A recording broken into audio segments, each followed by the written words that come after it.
Halo teman-teman, jumpa kembali dalam channel saya, Imron Wasi. Selamat datang. Hari ini kita akan membahas efek ekor jas atau kutil efek pada pemilu 2024 antara pilihan pemilih terhadap capres-cawapres dengan partai politik. Sebagaimana yang sudah kita ketahui berdasarkan quick count atau hitung cepat dan juga real time Komisi Pemilihan Umum menyebutkan atau menunjukkan bahwa pasangan Prabowo Gibran, pasangan nomor urut 2 ini akan diprediksi akan memenangkan kompetisi elektoral 2024. Terlepas dari kemenangan yang diraih oleh Prabowo Gibran, kita akan melihat kecenderungan pemilih memilih capres-cawapres dengan pilihan partai politik. Apakah terjadi linearitas, terjadi sesuatu yang bersifat ekuivalen atau tidak pilihan pemilih terhadap capres-cawapres dengan partai politik.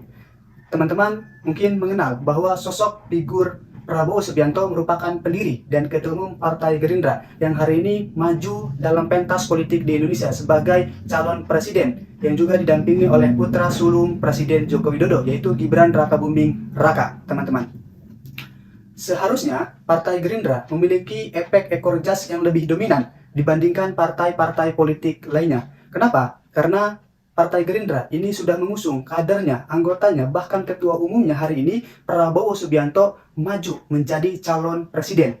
Bahkan Prabowo Subianto sudah tercatat sebanyak 4 kali maju dalam panggung politik Indonesia sebagai capres maupun sebagai cawapres.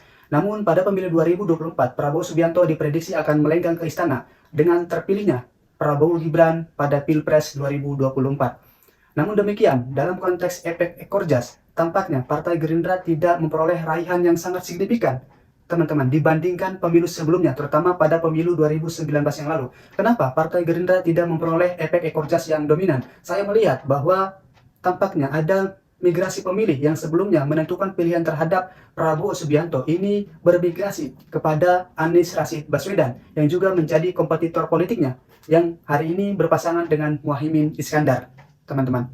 Nah, oleh karena itu, migrasinya pemilih Prabowo juga pemilih Gerindra yang memilih Anies Rashid Baswedan juga tentunya berimplikasi terhadap pilihan partai politik.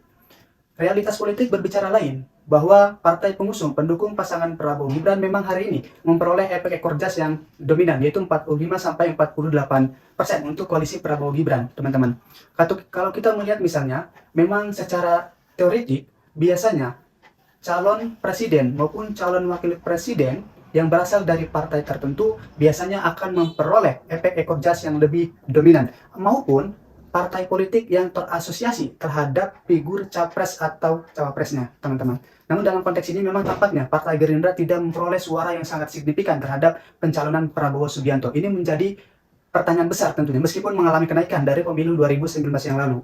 Nah, memang seperti yang saya sampaikan di awal secara faktual, berdasarkan hitung cepat maupun real time KPU hari ini, justru partai pengusung pendukung lainnya seperti Partai Golkar dan PSI yang justru mengalami peningkatan, terutama Partai Golkar yang mengalami peningkatan sebesar atau sebanyak 2-3% dibandingkan pemilu sebelumnya. Padahal perlu kita ingat bahwa sebelum pemilu digelar, Partai Golkar didera masalah. Ketua umumnya Erlangga Hartarto ini coba digoyah oleh kekuatan-kekuatan yang ada di internal, teman-teman, karena elektabilitas Partai Golkar dan juga Erlangga Hartarto yang tidak melambung tinggi. Akhirnya mau tidak mau Partai Golkar harus mendukung pencalonan Prabowo Gibran, atau dalam konteks ini mendukung pencalonan Gibran Rakabuming Raka. Nah, ini juga penting. Kenapa kemudian Partai Golkar yang memperoleh efek ekor jas lebih banyak dibandingkan Partai Gerindra yang tidak sampai 1%. Nah, tentunya memang tidak bisa dilepaskan adanya asosiasi dengan Gibran Rakabuming Raka. Perlu kita ingat bahwa Gibran Rakabuming Raka juga merupakan proksi dari Presiden Joko Widodo. Artinya ada sesuatu yang berkelindan antara Joko Widodo, kemudian Gibran Rakabuming Raka, dan Partai Golkar.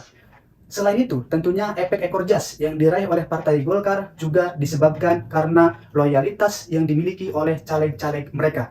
Bahkan caleg-caleg mereka di seluruh Indonesia tampaknya soliditasnya juga tinggi. Oleh karena itu, mereka lebih berfokus, lebih gotong royong untuk mendulang suara sebanyak-banyaknya. Ini beda dengan Partai Gerindra, teman-teman. Mungkin ini juga efek ya dari tidak mengalami kenaikannya Partai Gerindra secara efek ekor jas di bawah 1% tadi, teman-teman. Karena memang Partai Gerindra yang saya lihat cenderung mengutamakan tokoh sentralnya, yaitu Prabowo Subianto. Terlebih Partai Gerindra sampai ke akar rumput tampaknya pada pemilu 2024 ini lebih fokus untuk memenangkan capres, yaitu Prabowo Subianto, agar terpilih. Sehingga ini memecah konsentrasi caleg-caleg lainnya, teman-teman. Ya. Nah, oleh karena itu Partai Golkar ini mampu mengkapitalisasi atau mengakumulasi suara pemilih efek ekor jas dari Presiden Joko Widodo dan Gibran Rakabuming Raka, teman-teman. Bahkan hari ini juga terdengar bahwa nantinya jika Jokowi keluar dari PD Perjuangan, Pak Jokowi ini akan duduk di Partai Golkar atau akan menjadi kader dari Partai Golkar, teman-teman. Termasuk juga Gibran Rakabuming Raka. Kemudian, kenapa Partai Solidaritas Indonesia dalam pemilu 2024 ini mengalami kenaikan, teman-teman? Kalau kita lihat berdasarkan hitung cepat maupun real time KPU. Meskipun quick count dan juga real time KPU yang masih yang sampai saat ini berjalan belum menunjukkan ketercapaian ambang batas parlemen Partai Solidaritas Indonesia sebanyak 4%, masih di bawah 3%-an, teman-teman. Dengan kata lain, Partai Solidaritas Indonesia diprediksi tidak akan lolos ke parlemen, meskipun hari ini masih dihitung proses rekapitulasi suara di tingkat nasional, teman-teman.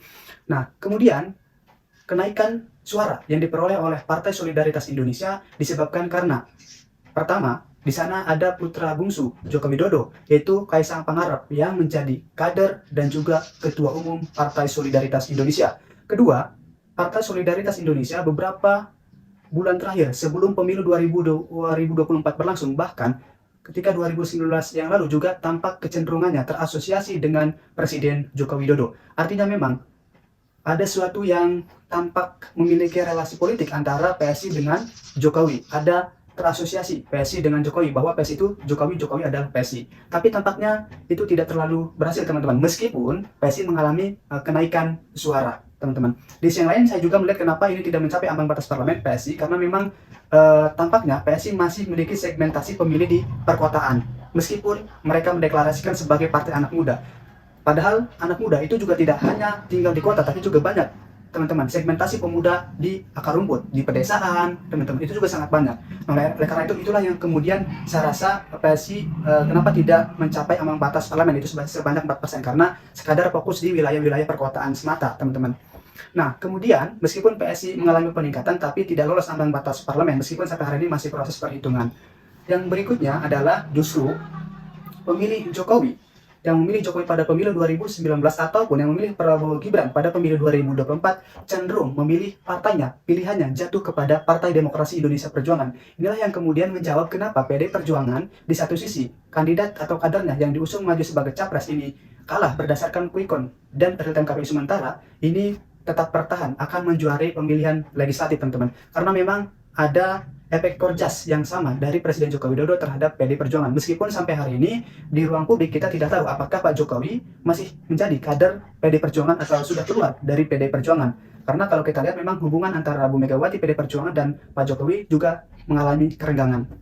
Oleh karena itu, tentunya efek ekor jas juga bisa berdampak positif dan juga bisa berdampak secara negatif. Teman-teman, kembali ke awal, Partai Golkar itu kenapa kemudian memperoleh capaian suara naik 2-3%? Karena tadi seperti yang saya bilang, calegnya di akar rumput, kemudian juga karena mereka partai politik yang the ruling party dan juga sudah malang melintang dalam konteks politik di Indonesia, mereka memiliki tokoh-tokoh atau elit-elit lokal, teman-teman ya, elit politik lokal. Sehingga bagaimanapun ketika elit politik lokal misalnya beserta sanak keluarganya maju dalam gelanggang politik, baik itu untuk DPR RI, kemudian juga misalnya maju sebagai DPRD provinsi, kabupaten kota, pilkada provinsi, pilkada kabupaten kota, dan sebagainya, biasanya mereka itu memiliki kekuatan politik yang besar, teman-teman, di daerahnya masing-masing. Sehingga ini juga bisa dikapitalisasi ataupun bisa diakumulasi oleh Partai Golkar untuk kemudian mencapai suara yang diharapkan atau diinginkan. Bahkan Partai Golkar ini juga disebutkan atau diamati oleh beberapa analis politik juga akan menjuarai